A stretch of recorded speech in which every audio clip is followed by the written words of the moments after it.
All right, let's dive into something that pretty much every parent or caring adult has to face at some point: teen heartbreak. It's one of those things, right? It can feel super familiar, but also deeply confusing. And figuring out how to navigate those first big waves of love and loss with them is absolutely crucial.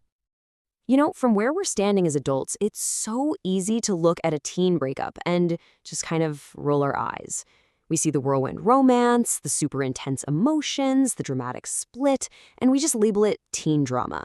We think, it's not that serious, they'll be over it in a week.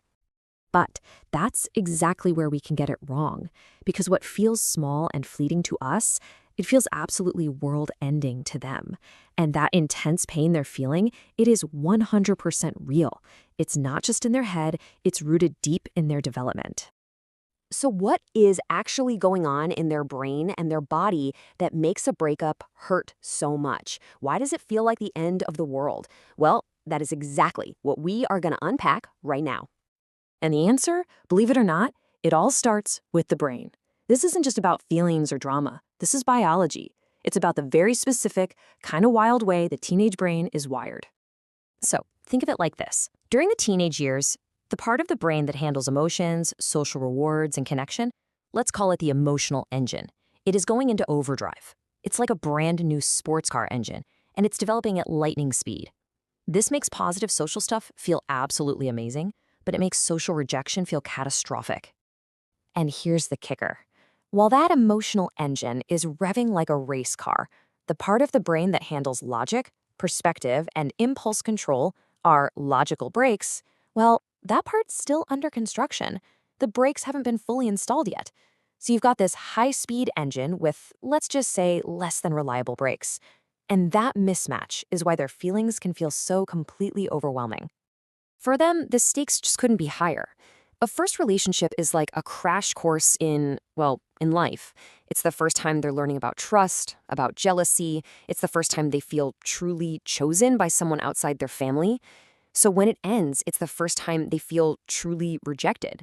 And that cuts right to the core of who they think they are. Because of their brain wiring, it really does feel like this pain will last forever. And of course, this isn't a one-size-fits-all experience. For younger teens, say 12 to 14, they might swing from being totally devastated one minute to seeming perfectly fine the next. A lot of that is because they just don't have the words for these huge new emotions. For older teens, though, a breakup can feel like a threat to their entire identity and all their future plans, which can sometimes lead them to cope in riskier ways or just completely pull away from everyone. Okay, so knowing all that about their brains, what is our role in all of this? What are we supposed to do? Well, spoiler alert, it is probably not what you think it is. And this is the single most important takeaway. Our job is not to be the fixer. It's not to solve the problem or make the pain go away. Our most important job is just to stay connected to them through it. It is all about connection, not correction. And that brings us to this really powerful idea, being a steady presence. What does that even mean? It means you are the calm in their storm. You are the regulated, grounded adult in the room. You're basically lending them your calm, your perspective, your fully developed logical brakes until their own system is mature enough to handle these huge emotional waves on its own. Okay, steady presence. Sounds good, right? But what does that actually look like when your kid is sobbing on the kitchen floor? Let's get practical. Let's talk about the tools you can actually use. The biggest tool is a mindset shift. It's about choosing curiosity over control. See, our instincts might be to control, to say, I told you this would happen, or ask, why did you do that? But that just signals danger to their brain and puts up a wall. If you shift to curiosity, asking something gentle like, what part of this hurts the most right now? That signals safety. It's an invitation to talk, not a demand. And hey, you do not have to have the perfect magical words. Seriously, sometimes the simplest phrases are the best. Just validating their feelings with a simple, wow, that sounds really painful, or showing them it's safe to talk by saying, I'm so glad you told me, that's gold. Your goal isn't to have all the answers. It's just to listen. But what happens when they give you the silent treatment, when they just shut down?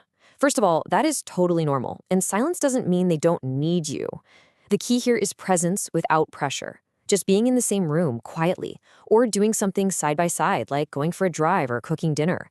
It creates an opening for them to talk if they want to, without forcing it. Even just a simple, I'm here when you're ready, can mean the world. Now, let's add another layer of complication, shall we? What happens when a breakup happens and there is literally no escape? This is the reality for so many teens, whether they're in a small town, a tight-knit school, or any close community. I mean, can you imagine having to see your ex every single day in the hallway, at school, at the grocery store, maybe even at a family barbecue? Suddenly, it's not just about a private heartbreak anymore. Now there's public shame, friends are forced to pick sides, and it's just this constant, painful reminder everywhere they look. And here's where you can do something so simple yet so incredibly powerful. You can't change the situation for them, but you can name the difficulty. Just saying out loud, wow, it must be so hard having to see them all the time. That's a really complicated situation. That one sentence, it validates their reality and can lift so much of that shame right off their shoulders. Okay, finally, we have to shift gears and talk about safety.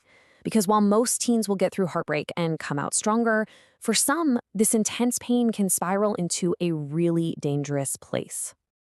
You need to know these red flags. Talk of being a burden or wanting to disappear, giving away their favorite things, withdrawing from everyone and everything they used to love.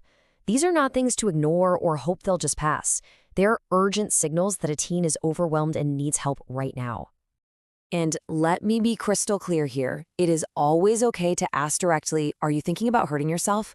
Asking the question does not plant the idea. It opens a door. It can save a life. So you ask directly, you stay with them, and you get professional help immediately. In the US, you can call or text the number 988 anytime, day or night.